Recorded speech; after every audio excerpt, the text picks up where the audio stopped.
Howdy, howdy. This is Mr. Potter. In our previous videos, we've talked a lot about Boolean expressions, statements that are either true or false. And we've talked about them principally with our what we call our relational operators.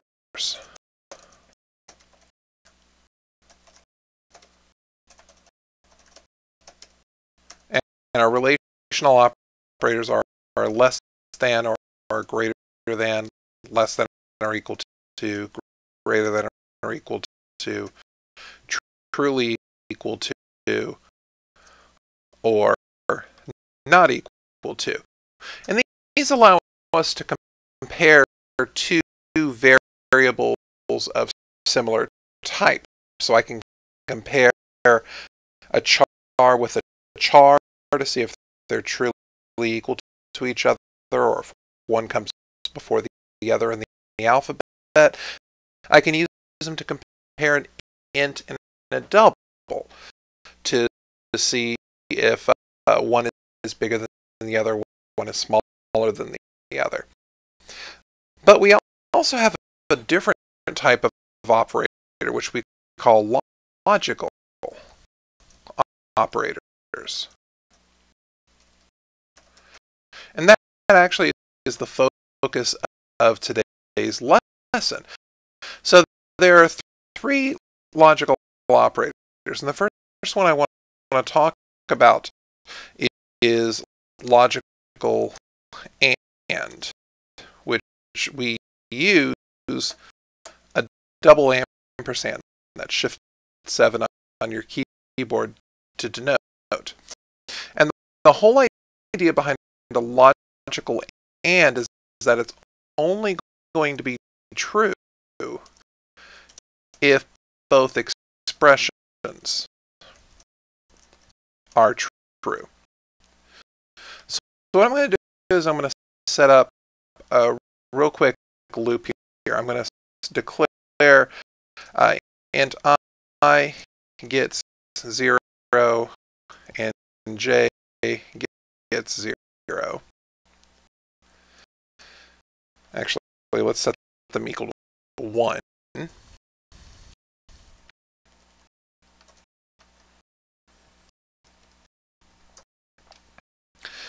And what I'm going to do is I'm going to say while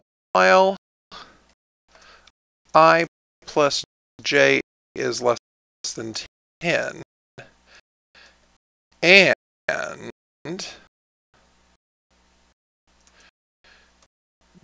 j is less than 4, I want to do the following. What I'm going to do is I'm going to say I gets I plus j, and then I'm going to say j gets j plus I, and I'm going to continue in this loop, and then what I want to do is I want to print out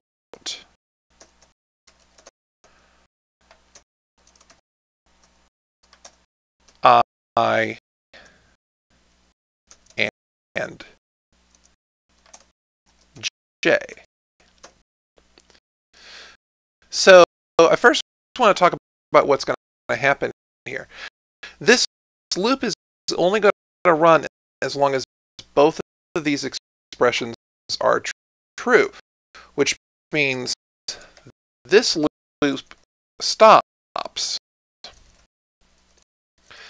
if I plus j ends up being greater than or equal to 10, or it stops when j is greater than or equal to 4. And so what we can do is we can kind of trace through the loop.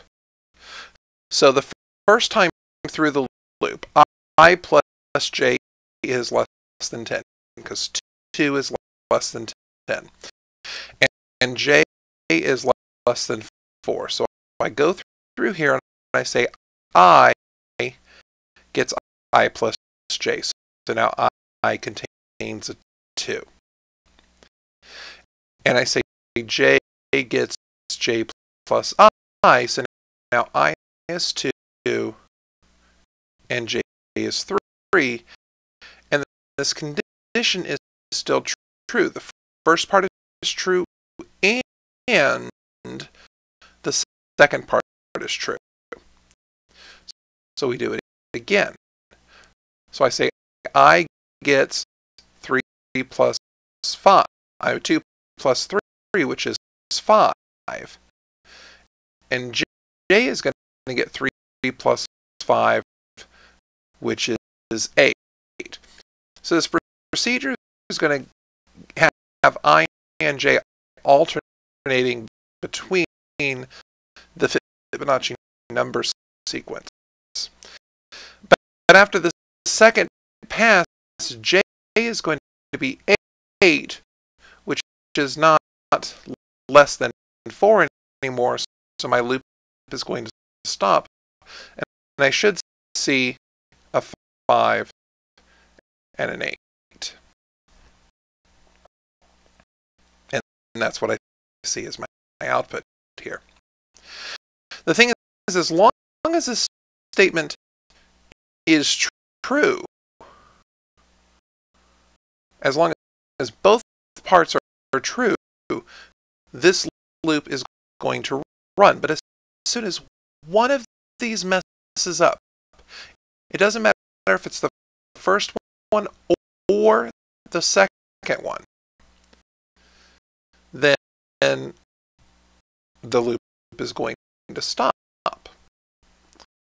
Now I've been using this word or, so I also want to talk about another one of our logical operators, our logical OR, which we show using the double pipe. That's the backspace.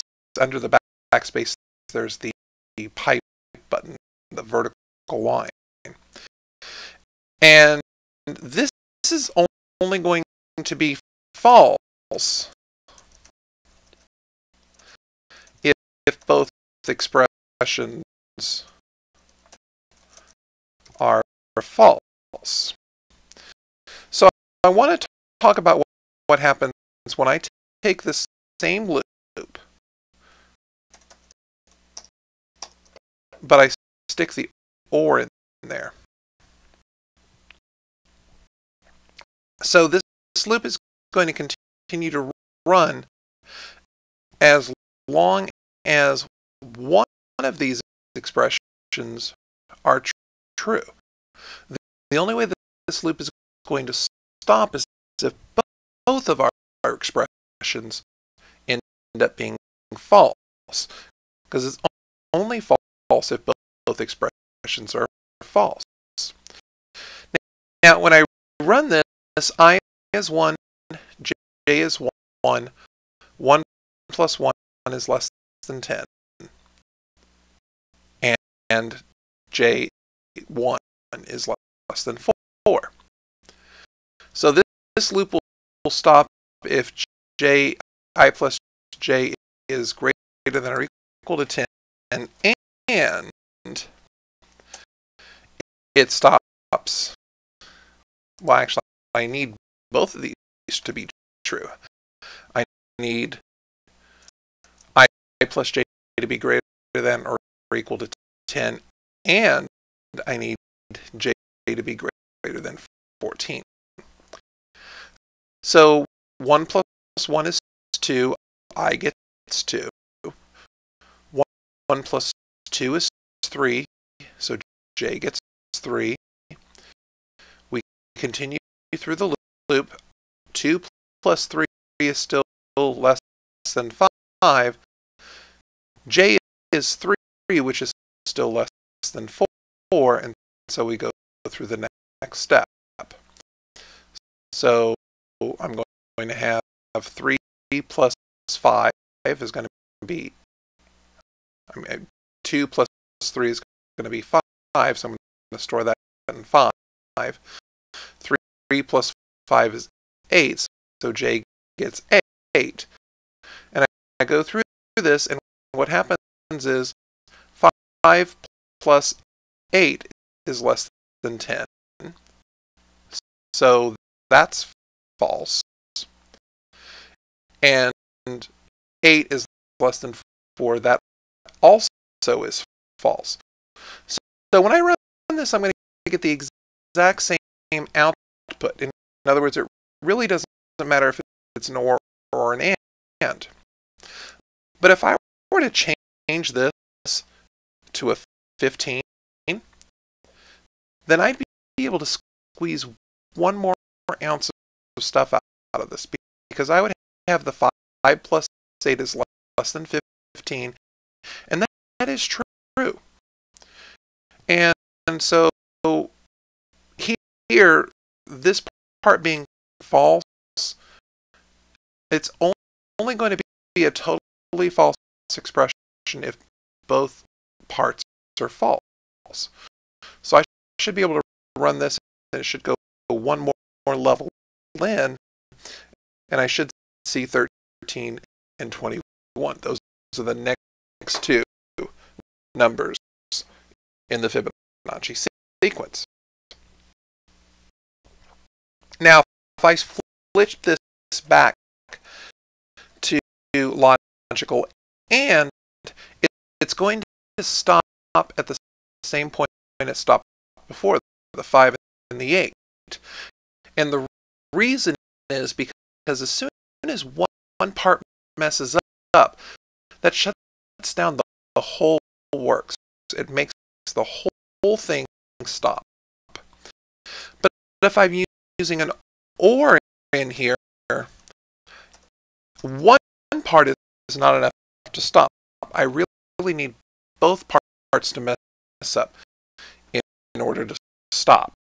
And so that's the main difference between a logical and a logical OR.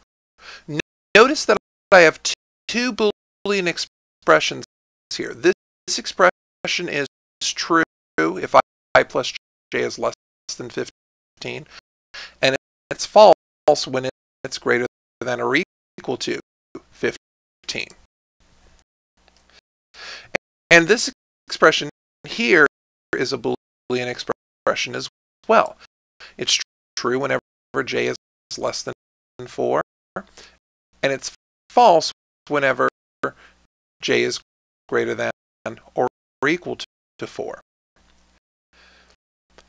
And whether or not this loop runs depends on if I've got a logical AND here, or if I have a logical OR. And there's one other thing that's really interesting. We also have one more logical operator, but it really does something a little bit different. This is our logical not operator. And the symbol for the logical not is the exclamation point. In other words, whatever Boolean expression I have, sticking a not in front makes it have the opposite truth value. So if I go down here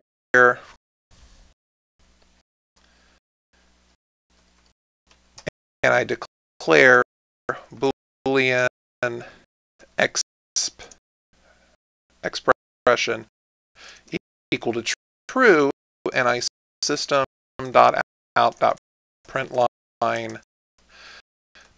not exp, what will happen is it will print out false. And similarly, if I were to take this and make this false, then I should get the opposite of false, which is true. But what's really fascinating is what happens when I take these logical operators and I combine them. And when I combine these, in other words, if I want to take the opposite of expression 1 and expression 2, this actually ends up giving me something rather interesting. Remember that a logical AND is only is only true if both statements are true. In other words, one of these is enough to mess it up. Either the first one being false or the second one being false. In other words, one of these is enough to mess it up. If the first one is false or the second one is false. And so what I notice here is that I have a negation in front of a expression. This is a Boolean expression. It just happens to be an AND expression. But I can, in effect, distribute the negative across the parentheses. Notice distributing the not makes this expression negated.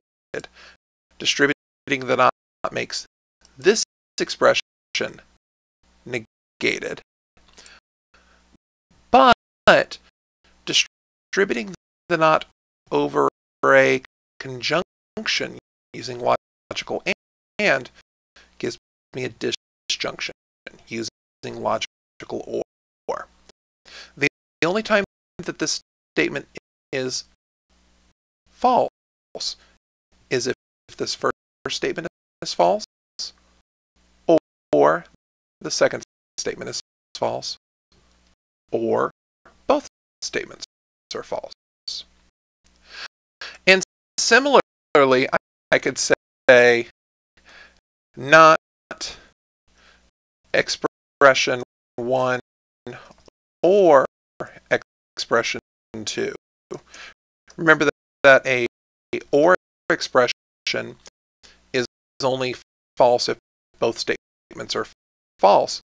So the only way that I'm going to get a false out of this is if the first one is false and the second one is false.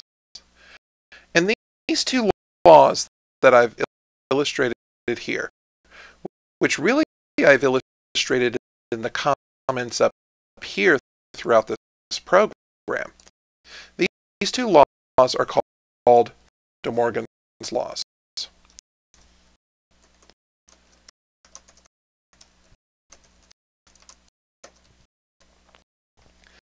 And it's the idea that I can negate a conjunction, negate an AND statement, and I'll end up getting an OR statement, and vice versa. What this means is that when I have a logical situation where I want to take the opposite of something being true, I really don't need the parentheses. All I need to do is distribute the negation across the parentheses. So if I was to have some type of loop that said while this is not true, x is greater than 4 and y is less than 3. If I really wanted to negate this, what this would mean is I'm really saying I want to negate the first expression. I want to change this to an or, and I want to negate the second expression. But keep in mind that if I'm negating a greater than, I'm actually going to end up with less than or equal to. And using the or, if I'm negating less than, I'm really going to end up with greater than or equal to. So I have the ability to kind of distribute a negation across an and statement. And not only do I get an or statement, but I can actually end up with an expression that doesn't use negation. Notice here, because I've got this not, it's like, well, it's not true when it's not false, and it can get a little confusing. But here, if I say this loop is going to run as long as x is less than or equal to 4, or y is greater than or equal to 3. I know exactly when this loop is going to run, and this loop is going to run for me as long as this is true. So I can go ahead and set up some ints here. Let's go ahead and say x is equal to 10. And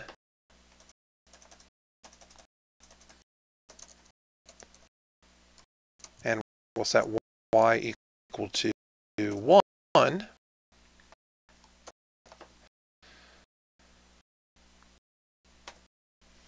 And I'm going to set up this loop. Of course, this is just a restatement of it. But I can say while x is, that's not going to work. I need x to be 1. And I need y to be 10.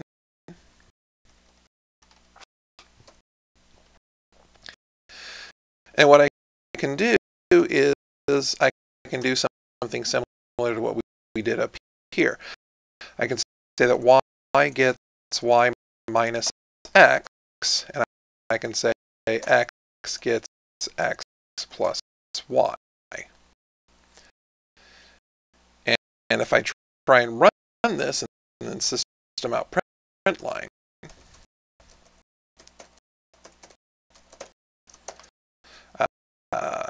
x and a space and y.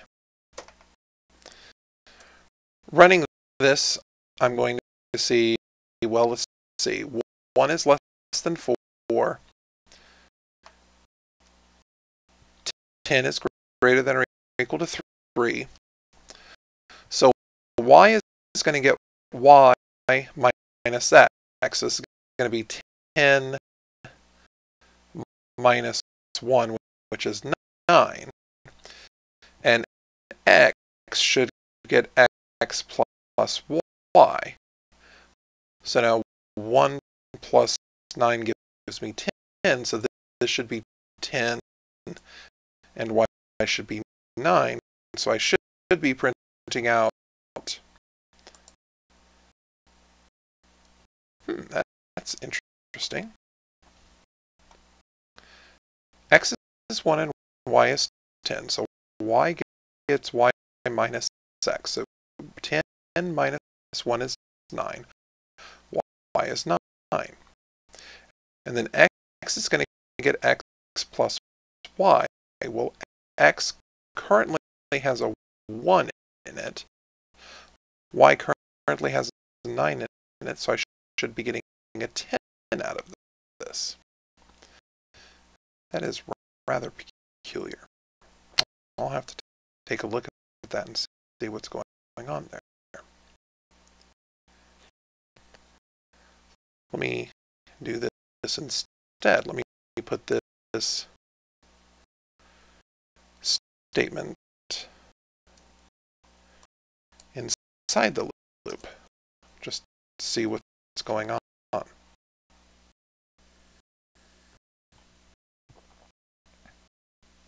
So 10 and 9. So y gets y minus x. So 10 minus 1 is 9, and that's 9. Then I have y is 9, so 9 plus 1 gets stored in x, and that's a 1. So that's 10, so that part is false. This is still true, so we go through the loop one more time.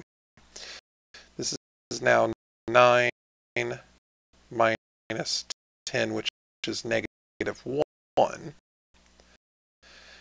And this is 9 and negative 1. Interesting. So this actually goes through the loop twice. Once where it's 10, 9, and the other time I get 9, negative 1, and that's what actually breaks it apart. Notice that the first part being false is not enough to stop the loop, because an OR statement is only false if both parts are false. But there are some situations where if I'm able to know the first value, I can kind of shut the program off in its tracks, something called short circuiting, which we'll talk about in our next video. So once again, this is Mr. Potter. Thank you for watching. Have a great day.